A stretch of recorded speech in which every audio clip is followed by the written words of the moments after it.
నమస్కారం జీవనరేఖ కార్యక్రమానికి స్వాగతం.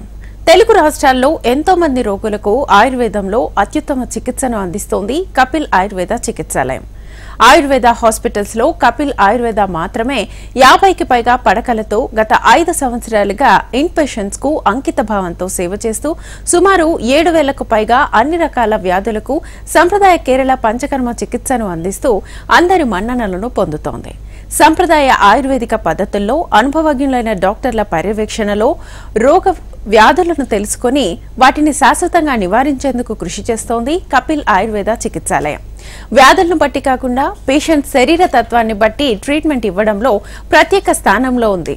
ఇక ఇవాల్టి మన కార్యక్రమంలో డయాబెటిక్స్ కి సంబంధించిన సమస్యలతో బాధపడుతున్న రోగులకు సలహాలు ఇచ్చేందుకు కపిల్ ఆయుర్వేద చికిత్సాలయం నుంచి పంచకర్మ స్పెషలిస్ట్ డాక్టర్ టిఎన్ స్వామి గారు మనతో పాటు ఉన్నారు. వారిని అడిగి డీటెయిల్ గా తెలుసుకుందాం. అలాగే మీకు కూడా ఎలాంటి సందేహాలున్నా స్క్రీన్ మీద కనిపిస్తున్న నెంబర్స్ కి కాల్ చేసి డాక్టర్ గారితో మాట్లాడొచ్చు. నమస్తే డాక్టర్. సో డాక్టర్ గారు, ఎన్నో ఎపిసోడ్స్ లో లైఫ్ స్టైల్ డిజార్డర్స్ కి సంబంధించి ఎన్నో విశ్లేషణలు ఇస్తున్నారు. ప్రధానంగా డయాబెటిక్ అనేది చాలా ఎక్కువ అయిపోయింది ఈ మధ్య కాలంలో. అసలు ఏ ఏజ్ లో ఎక్కువగా వస్తుంది? అయితే ఈ డయాబెటీస్ గురించి తెలుసుకునే ముందు ప్రపంచవ్యాప్తంగా కూడా దాదాపు ఒక 400 మిలియన్ పీపుల్ ఆర్ సఫరింగ్. అంతమంది రోజు రోజుకు ఇది పెరుగుతుంది. అందులో ఇండియాలో ముఖ్యంగా మరీ ఎక్కువ మందికి ఇది డయాబెటీస్ పేషెంట్స్ సఫర్ అవుతూ ఉన్నారు. అందులో మళ్ళీ మన హైదరాబాద్లో చూసుకుంటే ఇంకా ఎక్కువ డయాబెటీస్తోనే బాధపడుతున్న వాళ్ళు ఉన్నారు. ఇదేంటంటే వాళ్ళకు డయాబెటీస్ ఉన్నదని కూడా తెలియదు. ఏదో రక్త పరీక్ష చేయించుకుంటే అప్పుడు మీకు డయాబెటీస్ ఉంది అని. డయాబెటీస్ ఒక్కటే కాకుండా దానివల్ల చాలా కాంప్లికేషన్స్, మిగతా ఆర్గాన్స్ అన్నిటి కూడా ఒక్కొక్కటి హార్ట్, కిడ్నీస్ ఇవన్నీ చెడిపోతూ ఉంటుంది. అయితే డయాబెటీస్ అంటే ఏంటి అని అంటే మనకు బ్లడ్లో చక్కెర శాతం అనేది పెరిగిపోవడం. ఇది ఎందుకు పెరుగుతుంది అని అంటే మనకు శరీరంలో ఇన్సులిన్ అనేది మనకు ఉత్పత్తి కాకపోవడం కానీ, ఆ ఉత్పత్తిన ఇన్సులిన్ మనం సరిగా ఉపయోగించుకోకపోవడం వల్ల కానీ ఉత్పత్తి ఇది మనకు 2 రకాలుగా ప్రధానంగా వచ్చేది. అంటే టైప్ 1, టైప్ 2 అంటారు కదా. టైప్ 1 అంటే ఏంటంటే ఇన్సులిన్ ఉత్పత్తే కాదు. ఎందుకంటే మనకు ఇన్సులిన్ ఉత్పత్తి ఎందుకు అని అంటే మనకు యాక్చువల్గా ఆహారం తీసుకుంటాము, అది జీర్ణం అవుతుంది, మనకు ఇంటెస్టైన్ నుండి అది అబ్జర్వ్ చేసుకుంటుంది షుగర్ను, అది బ్లడ్లో కలుస్తుంది. బ్లడ్లో కలిసిన తర్వాత దాని మెటబాలిజం కావాలి కదా, మనకు ఎనర్జీ రావాలంటే మనం తిన్నందుకు అది మనకు సెల్స్ లెవెల్ వరకు వెళ్ళి మనకు అది గ్లూకోజ్గా మారి మనకు ఎనర్జీని ఇవ్వాలి. ఇక్కడ ఇది ఇన్సులిన్ హార్మోన్ ఏం చేస్తుంది, అది కన్వర్ట్ చేస్తుంది మన గ్లూకోజ్గా. అక్కడ ఇన్సులిన్ లేకపోతే గ్లూకోజ్ అలాగే చక్కెర శాతం అలాగే ఉండిపోతుంది. సో అది కావాలనుకున్నప్పుడు ఏంటంటే మనకు ఇది ఎందుకు అని అంటే ప్యాంక్రియాస్ ఉత్పత్తి చేయకపోవడం అనేది అది టైప్ 1 డయాబెటీస్ కింద ఇన్సులిన్ డిపెండెంట్. అంటే ఇన్సులిన్ వాళ్ళకు ఉత్పత్తి కాదు. అది ఎందుకు కాదు అని అంటే దాని మీద కూడా చాలా రీసెర్చ్ జరిగింది. అంటే మన ఇమ్యూనిటీయే ఇన్సులిన్ ఉత్పత్తి చేసే కణాలను చంపేస్తుంది అని, డిస్ట్రాయ్ చేస్తుంది అనేది. దాని మూలంగా ఇన్సులిన్ ఉత్పత్తి కాదు. కంపల్సరీగా వాళ్ళు ఏంటంటే అది చిన్న ఏజ్ గ్రూప్లలో వస్తుంది. అంటే మనకు జువినల్ డయాబెటీస్ లాగా, అంటే బిలో 20 years వాళ్ళలో. సో వాళ్ళు కంపల్సరీగా ఇన్సులినే లేదు కాబట్టి ఇన్సులిన్ వాళ్ళు ప్రత్యేకంగా తీసుకోవాల్సి వస్తుంది. ఇంజెక్షన్ రూపకంగా ఇన్సులిన్ వాళ్ళు తీసుకోవాల్సి వస్తుంది. ఇంకా రెండోది ఏంటంటే ఇన్సులిన్ తగినంత ఉత్పత్తి కాకపోవడం కానీ, లేదు ఉత్పత్తి అయింది మనం ఉపయోగించుకోకపోవడం వల్ల మనకి చక్కెర శాతం అనేది రక్తంలో పెరిగిపోతుంది. సో ఇది మనకు ఎందుకు అంటే చాలా కారణాలు ఉన్నాయి. ఇది ఎందుకు వస్తుంది ఏంటి అనేది కారణాలు చాలా ఉన్నవి. అలాగే ఇంకొక రకం ఏంటంటే జెస్టేషనల్ డయాబెటీస్ అని ప్రెగ్నెన్సీలో కూడా వస్తుంది. ఆ ప్రెగ్నెన్సీలో వచ్చింది ఒక్కొక్కసారి అంటే 3rd month 4th month మనకు బ్లడ్ టెస్టులు చేస్తూ ఉంటే వచ్చిన వాళ్ళు కొంచెం జాగ్రత్తగా ఉండి దాన్ని కంట్రోల్ చేసుకుంటూ ఉండాలి. కొంతమందికి డెలివరీ తర్వాత తగ్గిపోతుంది, కానీ కొంతమందికి ఏంటంటే అది కంటిన్యూ కూడా అవుతుంది. అలాగే కొన్ని మెడిసిన్స్ తీసుకోవడం మూలంగా, అంటే స్టెరాయిడ్స్, అవి ఈ మధ్యకాలంలో కరోనా అప్పుడు స్టెరాయిడ్స్ తీసుకోవడం వల్ల కొంతమందికి షుగర్ లెవెల్స్ పెరిగిపోతుంది. అది కొంతమందికి తర్వాత ఆపేసిన తర్వాత తగ్గుతుంది, లేదంటే అది ఒకసారి కంటిన్యూ అవుతుంది. కొన్ని డిసీజెస్ మూలంగా కూడా ఈ డయాబెటీస్ వచ్చే ఇది ఉంటుంది. దీన్ని ఆయుర్వేదిక్లో ఎప్పుడో చాలా వేల సంవత్సరాల కిందనే దీన్ని ప్రమేహంలో ఒక టైప్గా మనకు వివరణ ఇచ్చారు. ప్రమేహం అంటే అంటే ఏంటంటే ఎక్సెస్, మేహ అంటే యూరిన్. అంటే ఎక్సెసివ్గా యూరిన్ వస్తుంది అని అంటే వాడికి కొంత ఒక సైన్ వచ్చినట్లే, అంటే ఇది ఏదో ప్రాబ్లం ఉంది అని, ప్రీ డయాబెటిక్ లాగా. ఓకే సార్, కంటిన్యూ చేద్దాము. కాలర్ ఉన్నారు, లక్ష్మి ఎన్టీఆర్ జిల్లా నుంచి. నమస్తే అండి. హలో, చెప్పండి అమ్మా. సార్, నాకు అన్నం తిన్న తర్వాత సాయంత్రం పూట 75 ఉన్నాను సార్. ఓకే. అది ఉందా లేదా అని. అన్నం తిన్న తర్వాత 75 ఉంటే నార్మలేనమ్మా, మీకు అది ఏమి డయాబెటీస్ కింద ఏం కాదు. కాకపోతే మీరు తినక ముందు కూడా ఒకసారి చేయించుకోండి, తిన్న తర్వాత ఒకసారి చేయించుకోండి. అట్లాగే మీ తల్లిదండ్రులకు ఉంటే కూడా కొంచెం జాగ్రత్తలు ఉండాలి. అట్లాగే మీకు 3 months నుండి కంట్రోల్లో ఉందా లేదా అని తెలుసుకోవడానికి కూడా ఈ HbA1c అనేది ఒకటి టెస్ట్ ఉంటుంది. అది మనకు 5.5 to 6.5 రేంజ్లో ఉంటే అది మనకు డయాబెటీస్ కంట్రోల్లో ఉన్నట్లే అది లెక్క. అది ముఖ్యంగా అది ప్రధానంగా చేయించుకోవాలి. సో మీరు అక్కడ దగ్గరలో ఉన్న డాక్టర్ని మీరు కన్సల్ట్ అయితే ఈ 2-3 టెస్టులు చేయించుకున్నట్టయితే మీకు ఇంకా పూర్తిగా వ్యాధి నిర్ధారణ అవుతుంది. సో ఇంకేమైనా లక్షణాలు ఉంటే మాత్రం దాన్ని మీరు డాక్టర్ని సంప్రదించి దాని ప్రకారంగా మీరు చికిత్స తీసుకోవాల్సి వస్తుంది. అంటే కొంతమంది మెయిన్ లక్షణాలు ఏంటంటే వీళ్ళకి ఆకలి ఎక్కువ అవుతుంది, తర్వాత దాహం ఎక్కువ అవుతుంది, మూత్రం ఎక్కువసార్లు నైట్ పూట ఎక్కువసార్లు వస్తూ ఉంటుంది. సో ఇవి మెయిన్ కార్డినల్ సైన్స్.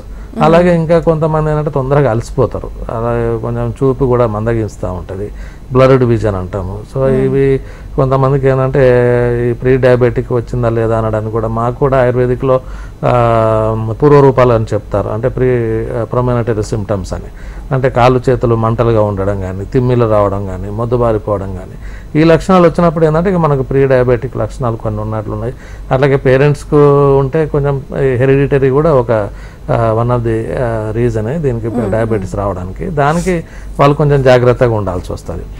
సో ఇప్పుడు మనకి జెనెటికల్ గా పేరెంట్స్ కో లేకపోతే ఎవరికన్నా ఉంటే ఇంట్లో వచ్చే ఛాన్స్ ఉందన్నారు కదా, ఏ ఏజ్ నుంచి వాళ్ళు ప్రికాషన్స్? ఇప్పుడు ఇంతకుముందు అంటే చాలా ఎక్కువ ఏజ్ లో, అంటే 70 years 80 years ఆ ఏజ్ లో మనకు వచ్చేది. ఇప్పుడు కాకపోతే ఇప్పుడున్న లైఫ్ స్టైల్ డిజార్డర్స్లో ఏంటంటే 30-40 నుండే మనకు డయాబెటీస్ చాలా మందిలో పెరిగిపోతూ ఉన్నది. వాళ్ళ పిల్లలకు ఇంకా తొందరగా ఏజ్లో వచ్చే అవకాశం ఉంటుంది.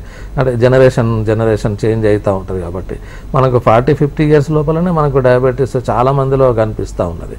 సో అదేంటంటే ఫస్ట్ నెగ్లిజెన్స్ చేస్తారు, అంటే ఫుడ్ విషయంలో కానీ, వాళ్ళు తీసుకునే యాక్టివిటీస్ విషయంలో కానీ, తర్వాత ఇవన్నీ నెగ్లెక్ట్ చేసి ఏదో టాబ్లెట్ ఏదో ఉన్నదానికి ఒకటి వేసుకోవడం, జనరల్గా వెళ్ళిపోవడంతోనే అసలు డయాబెటీస్ లోపల చాలా క్రానిక్ అయిపోతూ ఉంటుంది. ఎందుకంటే దీనికి కాంప్లికేషన్స్ ఎక్కువ డయాబెటీస్కి. అంటే డయాబెటీస్ ఒకటే కాకుండా అక్యూట్గా ఒకటి కాంప్లికేషన్స్ ఉంటాయి, క్రానిక్ కాంప్లికేషన్స్ ఉంటాయి. సో అది కొంచెం జాగ్రత్తగా వాళ్ళు పేరెంట్స్కి ఉన్నది అని అంటే వాళ్ళు జాగ్రత్త పడాల్సి వస్తుంది. ఒక రెగ్యులర్ చెకప్స్ చేయించుకోవడం కానీ అలాంటివి చేసుకుంటే మనకు ఉందా లేదా అన్నది కొంచెం ప్రివెంటివ్గా వాళ్ళు కొన్ని పాటించాల్సి వస్తుంది.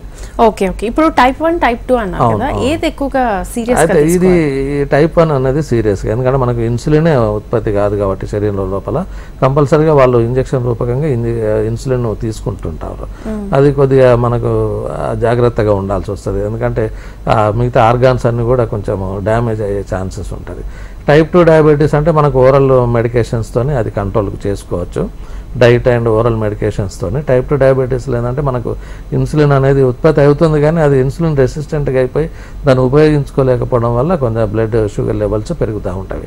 So pre diabetic regular checkup అనేది కొంచెం చేయించుకుంటూ ఉండాలి డయాబెటీస్ ఉన్నవాళ్ళు.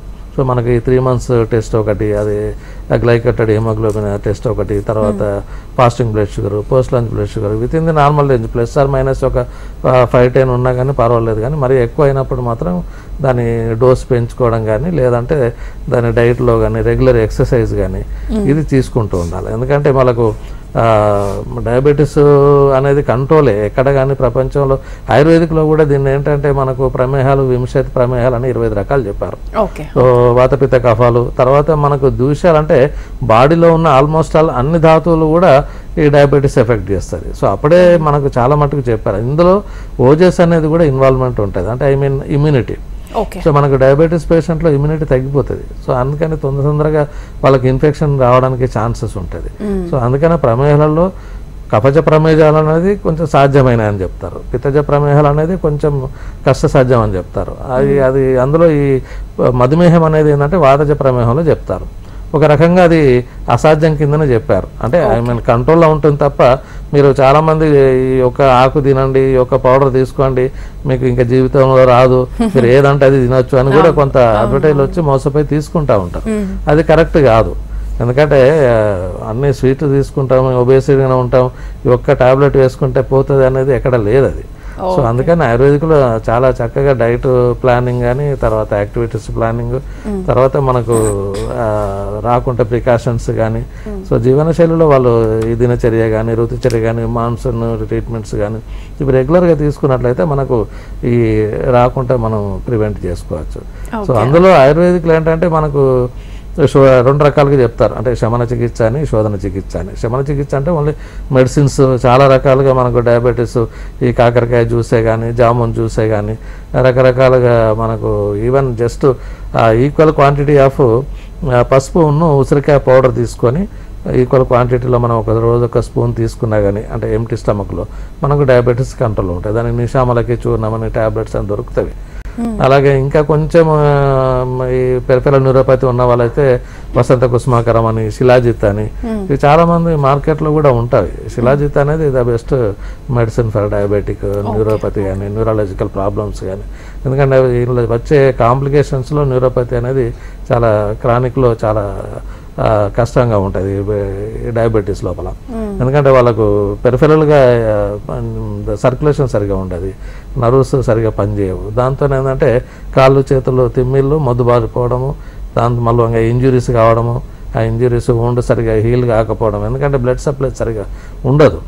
సో దాని మూలంగా ఏంటంటే గ్యాంగ్రీన్ ఫామ్ కావడము, యాంపిటేషన్ అవుతుంది, డయాబెటిక్ ఫుట్ అని ఉంటుంది. ఇది చాలా కేర్ తీసుకోవాల్సి వస్తుంది డయాబెటీస్ ఉన్నవాళ్ళు. ఎందుకంటే వాళ్ళకు కింద స్పర్శ కూడా ఉండదు, మొద్దుబారిపోతాడు. ఆ చెప్పులు వేసుకున్నామా వేసుకోలేదా అన్నది కూడా తెలియదు, నమ్మనేసి వచ్చేస్తుంది. సో అట్లాంటి కొంచెం జాగ్రత్తగా ప్రికాషన్ తీసుకుంటూ ఉండాలి.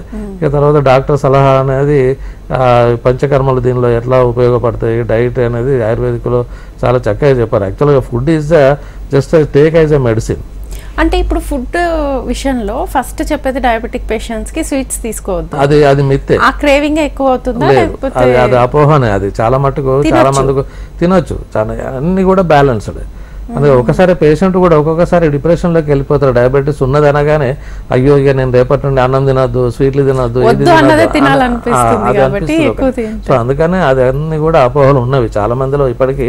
అంటే ఇప్పుడు స్వీట్లు అంటే అదే పనిగా తీసుకోవాలి, బ్యాలెన్స్డ్గా తీసుకున్నట్లయితే తీసుకోవచ్చు. అది ఇప్పుడు హై ప్రోటీన్ తీసుకోవాలంటారు కొంతమంది, అట్లా కూడా అది కూడా రాంగే. సో అట్లా డైట్ విషయంలో సడన్లీగా మీరు అన్నం తినొద్దు అని అంటారు, అది కూడా రాంగే. సో అవన్నీ చపాతీలైనా ఉంటుంది, అన్నంలైనా ఉంటుంది, దేంట్లోనే ఉంటాయి. అందుకనే దీనికి మనకి బెస్ట్ ఏంటంటే బ్యాలెన్స్డ్ డైట్ చెప్పారు. So food is like medicine అని చెప్పారు ఆయుర్వేదిక్లో. అంటే మెడిసినల్ వాల్యూ ఉండాలి, అందుకే ఇప్పుడు న్యూట్రిసిటికల్స్ అని వస్తూ ఉంది. అంటే న్యూట్రిషన్ ఉండాలి, ఫార్మాసిటికల్ వాల్యూస్ ఉండాలి.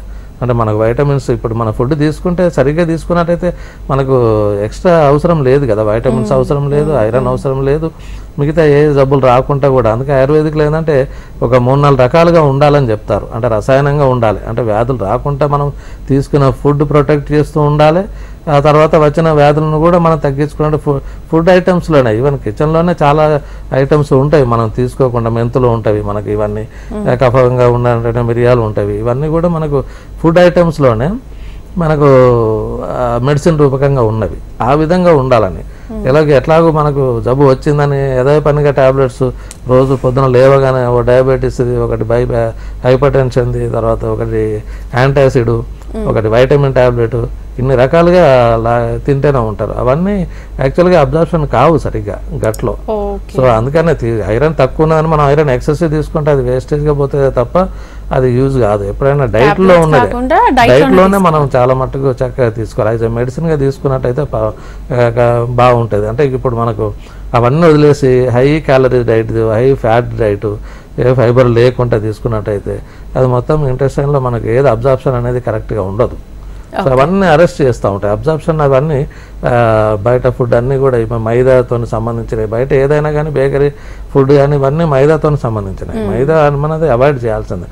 నాకు తెలిసి దాని మూలంగానే ఈ డయాబెటీస్ ఇవన్నీ వస్తూ ఉన్నాయి. సో ఇవి కాకుండా ఏంటంటే కాంప్లికేషన్స్ చాలా జాగ్రత్తగా డీల్ చేసుకోవాల్సి వస్తుంది ఈ డయాబెటీస్ లోపల. ముఖ్యంగా ఏంటంటే హెయిర్ టు టో వరకు మనకు ఎఫెక్ట్ చూపిస్తూ ఉంటుంది.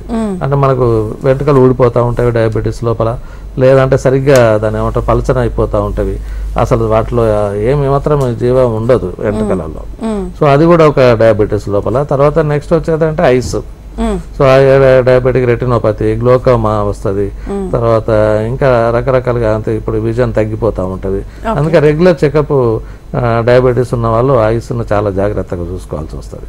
ఆ తర్వాత మనకు ఓరల్ ఇది కూడా అంటే ఆయుర్వేదిక్లో కూడా చెప్పారు, అంటే దంతానం మలాఢ్యానం అని అంటే బాగా ఒక లేయర్ లాగా పేరుకొని పోతూ ఉంటుంది, సరిగా క్లీన్ కాదు. ఇంకా రకంగా చూసుకుంటే జింజివైటిస్ అని మనకు బ్లీడింగ్ గమ్స్ తయారవుతూ ఉంటాయి ఈ డయాబెటీస్ లోపల. సో ఇది ఒక కాంప్లికేషనే. ఆ తర్వాత ఇంకా జీర్ణక్రియ లోపల ప్రాబ్లం వస్తూ ఉంటుంది.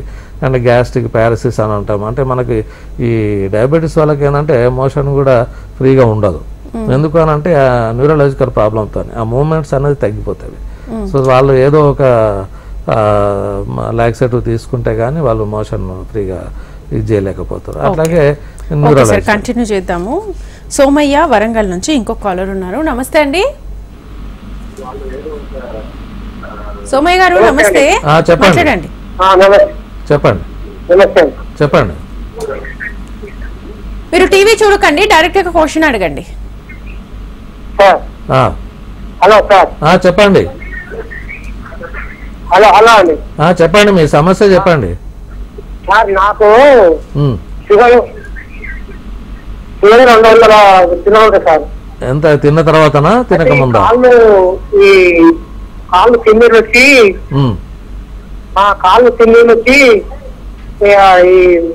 ఈ బొట్టు స్థానం వరకు తిమ్మిరి వస్తుంది సార్. బొట్టులు పడతాయి. మందులు వాడుతున్నారా ఏమైనా? మందులు వాడుతున్నాం సార్. ఏది ఆయుర్వేదిక్ మందులు వాడుతున్నారా? ఇది మన అలోపతి. ఇప్పుడు మీకు ఆ వరంగల్నే ఉంటున్నారు కాబట్టి హన్మకొండలో కూడా మన కపిల్ బ్రాంచ్ ఉంది. మీరు అక్కడికి వెళ్ళి, కాకపోతే ఇవి తిమ్మిళ్ళు వచ్చినప్పుడు ఏంటంటే ఈ పెరిఫెరల్ న్యూరోపతి అని వస్తూ ఉంటుంది. సో దీనివల్ల ఏంటంటే మనకు మొద్దుబారిపోవడం, తిమ్మిళ్ళు, ఈ షుగర్ కూడా కొంచెం ఎక్కువనే ఉన్నది ఆయనకు. సో ఆయుర్వేదిక్లో కూడా మనకు ఇంటర్నల్ మెడిసిన్ ఉన్నది. అలాగే పంచకర్మ ట్రీట్మెంట్ తీసుకోవడం మూలంగా ఏంటంటే మనకు షుగర్ లెవెల్స్ కరెక్ట్గా తగ్గిపోతూ ఉంటాయి. ఇప్పుడు ఊరికే స్నేహపానం ఇచ్చినా కానీ మనకు షుగర్ లెవెల్ కంట్రోల్ అవుతుంది. చాలామంది అది తీసుకుంటే కొలెస్ట్రాల్ పెరుగుతుందేమో అని ఒక అపోహ ఉంది. అలాంటిది ఏం లేదు. జస్ట్ అభ్యంగం చేసుకున్నా కానీ ఇలాంటి వాళ్ళకు తిమ్మిళ్ళు రాకుండా పెరిఫెరల్ సర్క్యులేషన్ పెరుగుతుంది, అలాగే రిలాక్సేషన్ ఉంటుంది, స్ట్రెస్ తగ్గుతుంది, అన్ని రకాలుగా లాభం ఉంటుంది. ముఖ్యంగా ఈ మాన్సూన్ సీజన్లో చాలా బెనిఫిట్స్ ఉన్నాయి ఈ పంచకర్మ చేయడం మూలంగా. అట్లాగే చిన్న చిన్న స్వేదం చేస్తూ ఉంటాము, చిన్న ఫర్మెంటేషన్స్ ఇస్తూ ఉంటాము. తర్వాత పంచకర్మ లోపల మనకు విరేచనం చేస్తూ ఉంటాము. యాక్చువల్గా అయితే వమనం కూడా చేయవచ్చు దీంట్లో. వమనం ఎందుకంటే కఫ ప్రధాన వ్యాధి కాబట్టి మనకు వమనం చేయొచ్చు, కానీ కాకపోతే వాళ్ళు అడ్మిట్ కావాల్సి వస్తుంది. అడ్మిట్ అయ్యి పేషెంట్ డాక్టర్ పర్యవేక్షణలో తీసుకోవాల్సి వస్తుంది. అలాగే వస్త్రకర్మతోని ఇలాంటి చేయడం మూలంగా ఏంటంటే మనకి ఇంటర్నల్ ఆర్గాన్స్ అన్నీ కూడా యాక్టివేట్ అవుతాయి. యాక్టివేట్ అవి సరిగ్గా పనిచేస్తాయి. సో ఆర్గాన్స్ సరిగ్గా పనిచేయడానికి కొరకే ఇప్పుడు మనకి పంచకర్మలన్నీ సరిగ్గా పనిచేసి ఏ ఆర్గాను ఉత్పత్తి చేయాల్సిన హార్మోన్స్ అది చేసేది ఉంటే మనకు సమస్య ఉండదు. సో అది మేము చేసే ఇది. వాళ్ళ స్ట్రెస్ మూలంగా కూడా కొంచెం దార చికిత్స చేస్తూ ఉంటాము, అలాగే పిజిచిల్ చేస్తూ ఉంటాము. సో ఈ పంచకర్మలన్నీ కూడా మాకు దగ్గర కపిల్ చికిత్సాలయంలో మాకు అన్ని ఆల్మోస్ట్ అన్ని ట్రీట్మెంట్ చేస్తూ ఉంటాం. డయాబెటీస్ మాకేం లేదు కదా అని అనుకుంటారు, అంటే పైకి కనిపించదు. సో వాళ్ళు ఏంటంటే ప్రికాషన్ ఏంటంటే ముందే మనకి ఇవన్నీ రాకుండా ఉండాలంటే ప్రివెంటివ్ ఆస్పెక్ట్లో మనం ఈ పంచకర్మలు అనేది మంచిగా ఉపయోగపడుతుంది. Okay okay. ఇప్పుడు చాలా మంది అలోపతి వాడుతూ ఉంటారు. అలోపతి వాడుతూ కూడా ఆయుర్వేద వాడొచ్చా లేదా? అవును, ఇది చాలా మందికి ఇది ఉంటుంది. మా దగ్గరకు వచ్చిన వాళ్ళు కూడా డౌట్ అడుగుతారు. కాకపోతే ఏంటంటే ఇనిషియల్ గా మేము రెండు కూడా సైమల్టేనియస్ గా రెండు తీసుకోమని చెప్తాము. సో మేము ఈ షుగర్ లెవెల్స్ టెస్ట్ చేయించుకుంటూ స్లోగా వాటిని విత్డ్రాల్ చేయమని చెప్తాము. సో అట్లా డోసేజ్ తగ్గించుకుంటూ పోతాం. ఎందుకంటే వాటి కాంప్లికేషన్స్, సైడ్ ఎఫెక్ట్స్ వాటికి ఉంటూనే ఉంటాయి. అలోపతికి వాటికి న్యాచురల్గా వీలైనంత మటుకు న్యాచురల్గా డైట్, ఎక్సర్సైజ్ అండ్ ఈ మెడిసిన్తోనే మేము కంట్రోల్ చేస్తాం. ఎందుకంటే ఇంటర్నల్ మెడిసిన్స్ కూడా చాలా ఉన్నవి. తర్వాత పంచకర్మలు చేయించుకోవచ్చు. తర్వాత యాక్టివిటీస్ కూడా మేము రెగ్యులర్ ఎక్సర్సైజ్, డైట్ ఇవన్నీ చెప్తూ ఉంటాం. ఎక్సర్సైజ్ మూలంగా ఏంటంటే మనకు యాక్టివేట్ అవుతుంది, అంటే ఈ లోపల ఇంటర్నల్ ఆర్గన్స్ యాక్టివేట్ అవి కరెక్ట్గా మనకు ఇన్సులిన్ ఉత్పత్తి అనేది జరుగుతూ ఉంటుంది. సో అలాగే బీపీ కంట్రోల్లో ఉంటుంది, ఒబేసిటీ కంట్రోల్లో ఉంటుంది. ఇవన్నీ కంట్రోల్ ఉండడం మూలంగా మనకి డయాబెటీస్ కంట్రోల్లో ఉంటుందని మేము పేషెంట్ వచ్చినప్పుడు. ఓకే డాక్టర్, కంటిన్యూ చేద్దాం. అమీరుద్దీన్ నెల్లూరు నుంచి ఇంకొక కాలర్ ఉన్నారు. నమస్తే అండి, మాట్లాడండి డాక్టర్ గారితో. చెప్పండి. షుగర్ చాలా సంవత్సరాల నుంచి సార్, దగ్గర దగ్గర 25-30 సంవత్సరాల నుంచి. మందులు వాడుతున్నారా? మందులు వాడుతున్నారా? బజార్లో మెడిసిన్ వాడుతున్నాను, ఇంగ్లీష్ మెడిసిన్. కంట్రోల్లో ఉంటుందా? ఏమన్నా అవస్థలు ఉన్నాయా మీకు? కంట్రోల్ అంటే షుగర్ ఒక రకంగా ఉన్నా కానీ కాళ్ళల్లో నొప్పులు వచ్చేస్తున్నాయి సార్, పిక్కలు నొప్పులు అంటారు కదా మగాలు. అవును అవును అవును. ఫిజికల్ న్యూరోపతి అని వస్తూ ఉంటాయి ఫోన్ లో. అవును అవును. ఆ టైప్ నొప్పులు వస్తాయి చాలా. ఇప్పుడు క్రానిక్ డయాబెటీస్ లోపల ఈ పెరిఫెరల్ న్యూరోపతి అనేది చాలా మంది సఫర్ అవుతూ ఉంటారు. ఇప్పుడు అతనికి కూడా ఈ పిక్కలలో నొప్పి రావడం కానీ, తర్వాత తిమ్మిలు రావడం కానీ, సరిగా నడవలేకపోవడం కానీ ఇవన్నీ వస్తూ ఉంటాయి. సో దానికి ఈ పంచకర్మలు అనేది చాలా మంచి ఉపయోగపడుతుంది. ఎందుకంటే ఇంటి దగ్గర వాళ్ళు చేసుకోలేరు మేము చెప్పినా కానీ. సో దానికి ఏంటంటే జస్ట్ ఒక అభ్యంగం ఒకటైనా కానీ వాళ్ళకు ఇప్పుడున్న సమస్య అయితే తీరిపోతుంది అతనికి ఉంది. సో దాన్ని కాకుండా కూడా ఇంకా రకరకాల పంచకర్మలు ఉన్నవి, దారా ఉన్నవి. సో ఇవి చేసుకోవడం మూలంగా డయాబెటీస్ కంట్రోల్లో ఉంటుంది. At the same time diabetes వల్ల వచ్చే ఇలాంటి పెరిఫెరల్ న్యూరోపతిని సఫర్ అవుతూ ఉన్నారు. సో పెరిఫెరల్ న్యూరోపతి కూడా మనకు ఈ న్యూరలాజికల్ ప్రాబ్లం ఎక్కువ ఉంటుంది డయాబెటీస్ లోపల. ముఖ్యంగా ఇప్పుడు స్త్రీలలో చూసుకున్నట్టయితే ఈ చాలా సమస్యలు కూడా ఉంటున్నాయి. వాటిలలో ఇన్ఫర్టిలిటీ అవన్నీ వస్తూ ఉన్నాయి. మేల్స్లలో అయితే ముఖ్యంగా డయాబెటీస్ వాళ్ళలో ఎరెక్టైల్ డిస్ఫంక్షన్ అనేది ఒకటి ఉంటుంది. చాలామంది మా దగ్గరకు వచ్చిన పేషెంట్లు ఇది చెప్పగానే మీకు ఫస్ట్ డయాబెటీస్ టెస్ట్ ఒకటి చేయించుకోమని చెప్తాము. దానికి మంచి ట్రీట్మెంట్ ఆయుర్వేదిక్లో ఉన్న చాలామంది తీసుకుంటూ ఉంటారు. చాలామంది ఆయుర్వేదిక్నే అప్రోచ్ అవుతూ ఉంటారు సమస్యకు. సో ఇలా ఒక్కొక్కటి చూసుకున్నట్టయితే ఈ కాంప్లికేషన్స్ ఎక్కువ ఉంటాయి. నెఫ్రోపతి అని వస్తుంది, అంటే కిడ్నీ ఫంక్షన్ సరిగా లేకపోవడం, వాడడం మూలంగా కొంత, డయాబెటీస్ వల్ల కొంత ఈ కిడ్నీ ఫంక్షన్ అనేది ప్రాబ్లం అవుతూ ఉంటుంది. ఈ రెటినోపతి అని కానీ, లివర్ కూడా సరిగ్గా పనిచేయకపోవడం. మనం ఎందుకంటే డైట్ సరిగ్గా తీసుకున్నట్టయితే ఇవన్నీ ఆర్గాన్స్ అన్ని సరిగ్గా పనిచేస్తాయి. సో అది మేము వచ్చిన పేషెంట్కు సీజనల్గా కానీ, మామూలుగా డయాబెటీస్ ఉన్న వాళ్ళలో కానీ, లేకపోతే ముందు రాకుండా కానీ ప్రివెంటివ్ ఆస్పెక్ట్స్ కూడా మేము చాలా మటుకు చెప్తా ఉంటాం. Okay okay. సో ఇప్పుడు అలోపతి ఆయుర్వేద వాడుతున్నా మీరు చెప్పారు పంచకర్మలు చేసుకోవాలి అని చెప్పేసి, ఎంత ఫ్రీక్వెంట్గా చేసుకుంటూ ఉండాలి? అయితే యాక్చువల్గా అయితే మేము ఆల్రెడీ డయాబెటీస్తో సఫర్ అయిన వాళ్ళకైతే ఎవ్రీ 3 monthsకి ఒకసారి మేము చేయించుకోమని చెప్తాము. ఎందుకంటే ఒక 3 monthsకి ఒకసారి మినిమం అది చేయించుకున్నట్టయితే వాళ్ళకు ఈ చిన్న చిన్న సమస్యలు, ఈ న్యూరోపతి కానీ లేదంటే స్ట్రెస్ కానీ ఇవి లేకుండా ఉంటుంది. ఎందుకంటే ఈ స్ట్రెస్ ఇండ్యూస్డ్ డయాబెటీస్ ఎక్కువ ఉంటుంది. ఒక్కొక్కసారి మెడిసిన్స్ ఎంత ఇచ్చినా కానీ, ఎంత డోసేజ్ ఇచ్చినా కానీ కంట్రోల్లో ఉండట్లేదు అని అంటే అది డిపెండింగ్ అపాన్ వాళ్ళ స్ట్రెస్ మూలంగా, అది జాబ్ స్ట్రెస్సే కావచ్చు, ఫ్యామిలీ స్ట్రెస్సే కావచ్చు, ఏదైనా కానీ అది కంట్రోల్లో ఉండాలి. దానికి మేము అభ్యంగము, స్టీము, తర్వాత ధార చికిత్స చేయడం మూలంగా స్ట్రెస్ ఇండ్యూస్డ్ డయాబెటీస్ అనేది కంట్రోల్లో ఉంటుంది. మిగతా మిగతా జబ్బులు ఏమైనా ఉన్నా కానీ మనకు ప్రాబ్లం ఉండదు. ఎందుకంటే మనకు ఇవన్నీ మూలంగా అంటే బాడీలో ఉన్న అక్యుములేట్ అయిన టాక్సిన్స్ కానీ, వేస్టేజ్ కానీ అవన్నీ కూడా మేము ఎలిమినేట్ అవుతూ ఉంటాం. ఎందుకంటే మెడికేటెడ్ ఎనిమా ద్వారా కూడా మనకు కొన్ని టాక్సిన్స్ ఎలిమినేట్ అవుతూ ఉంటుంది. అలాగే మనకు విరేచనం ద్వారా కూడా కొంచెం మామూలుగా మైల్డ్ పర్గేషన్ ఇస్తూ ఉంటాం. ఎందుకంటే జిఐటీ ట్రాక్ట్లో అంత చెత్త చెదరంలాగా పేరుకొని పోతూ ఉంటుంది. సో అదంతా కూడా గట్ క్లీనింగ్ అనేది కూడా ఇంపార్టెన్స్. దానికి కూడా మేము విరేచన కర్మతో చేస్తాం. దానివల్ల మనకు కరెక్ట్గా డైజెషన్ కావాలి, డైజెషన్ అయింది అసిమిలేషన్ కావాలి, అబ్జర్ప్షన్ కావాలి, అలాగే మళ్ళీ సెల్ లెవెల్ వరకు యూటిలైజేషన్ కావాలి. సో ఇది మామూలుగా టైప్ 2 డయాబెటీస్ను చాలా మటుకు మేము అన్ని విధాలుగా కంట్రోల్ చేస్తూ ఉన్నాం. టైప్ 1 డయాబెటీస్ వాళ్ళు కొంత జాగ్రత్తలు తీసుకుంటూ ఉండాలి. సో అది మేము మా దగ్గరికి వచ్చినప్పుడు మేము పేషెంట్కు కౌన్సిలింగ్ అనేది ఇంపార్టెంట్. ముఖ్యంగా వాళ్ళు డిప్రెషన్లో కూడా పోతూ ఉంటారు. సో ఎందుకంటే నాకు డయాబెటీస్ వచ్చింది, నాకు ఈ జబ్బు వస్తుందేమో, అది వస్తుందేమో, తర్వాత ఏం తినకూడదు కావచ్చు అనేది ఎందుకంటే కొంత ఆహారం మీద మక్కువ ఉండొచ్చు, కానీ దాన్ని లిమిట్గా మితంగా తీసుకున్నట్టయితే కనుక ఆయుర్వేదిక్లో హిత అని చెప్పారు. ఏది మనకు మంచి, ఏది చెడు అనేది, ఏది సాత్మ్యమో ఏది అసాత్మ్యం అని కూడా చెప్పాడు. అది ఏది పడుతుంది మనకు, ఏది పడదు అనేది. సో అట్లా మనం ఆ విధంగా మనం ఏది మనకు సూటబుల్ డైట్ అనేది చూసుకొని రెగ్యులర్ ఎక్సర్సైజ్ అయినా చూసుకుంటే ఇక మనకు ఔషధంతో పనే పడకుండా మనం కొంతవరకు సేఫ్ సైడ్ ఉండొచ్చు, కాంప్లికేషన్స్ ని ప్రివెంట్ చేసుకోవచ్చు. ఓకే, ఇప్పుడు చాలా మంది షుగర్ పేషెంట్స్ కాకర, అవును, నేరేడు, ఈ జామ ఇవి తీసుకుంటే తగ్గుతుంది అని చెప్పి అదే పనిగా కాకర జ్యూస్ తాగడం కూడా మనం చూస్తాం. అదే పనిగా కాకుండా కొంచెం మనకు ప్రికాషన్ ఉండాలి. ఒక్కొక్కసారి డైరెక్ట్ జ్యూసెస్ కొంతమందికి పడవు.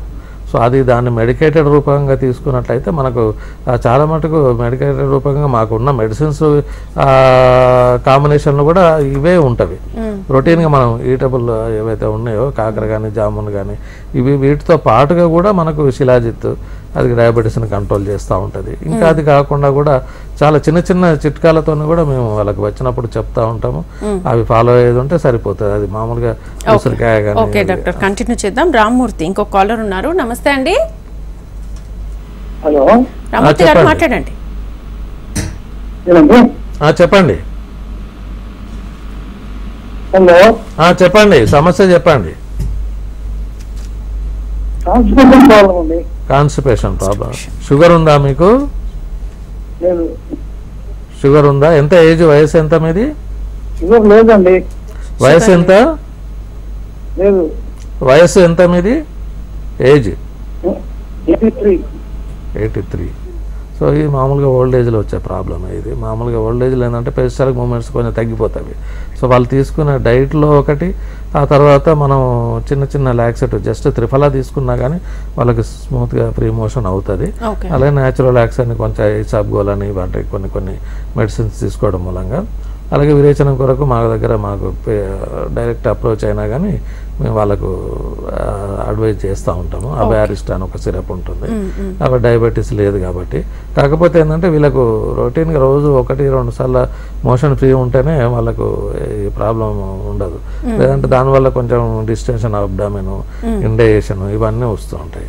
సో అందుకని అది చాలా మటుకు ఓల్డ్ ఏజ్లో ఉన్న ప్రాబ్లమే అది.